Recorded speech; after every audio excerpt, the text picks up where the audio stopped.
So two images that have really shaped or become forks in the road through my career that I would like to talk about would be one from my mentor, Lou Draper. This one is called The Congressional Gathering. And the reason why this image was so important, and if you have his book, it's on page 108. Watching him work on this in the darkroom, one thing that Lou really used to emphasize is the idea of that visual hierarchy and how we're looking through the frame to really bring that narrative forward. And this particular image, after it was processed, he was then actually going in and working with potassium ferrocyanide. And I remember him first working with the Q-tip, and then he's getting in there and he's really working with his hands. And he say, the warmth of the hand and really having the control to bring out the image.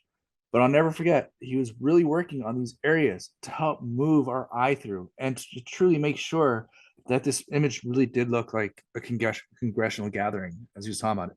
But the magic of working in the darkroom to bring that meaning forward was really important at that time. This is when I was maybe third year of studying photography. And that's why that image, for me, the idea of the control that we had in the darkroom to bring through our message, which ironically then gets to the second image, which was when I was a photographer. This would be when I was about year 10 as a photographer. This is one from the Eastern State Penitentiary, and this is called The Drapery. But the reason why this is important is I would say maybe for about 5 years, I've forgotten that message that Lou used to have about, really making sure our message is coming through in the image.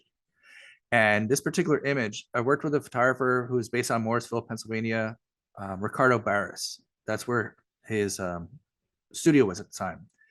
And this is something I do with my students all the time now. They have to swap files and let somebody else work on it. And this is something I worked on some of Ricardo's files. He worked on a few for me. And he came back with this, which is called The Drapery. It's an image that's won quite a few awards. But we talked about why we were creating the work we were. And when I gave him the file, he came back with this, which was complete edited. He made the edges darker. And he's like, everything you've been talking about wasn't coming through in this particular image. Don't forget to allow yourself to bring it back in the narrative. The final image doesn't look exactly like this, but it was definitely closer. But he really brought back that message from Lou Draper of what we're doing in the dark room and how we're bringing that to the forefront. And some people say it's cheating, working and dodging burning, but we've done that since the darkroom days. If you think about W. Gene Smith and some of the other photographers. And that's why these two images are pretty important for my career.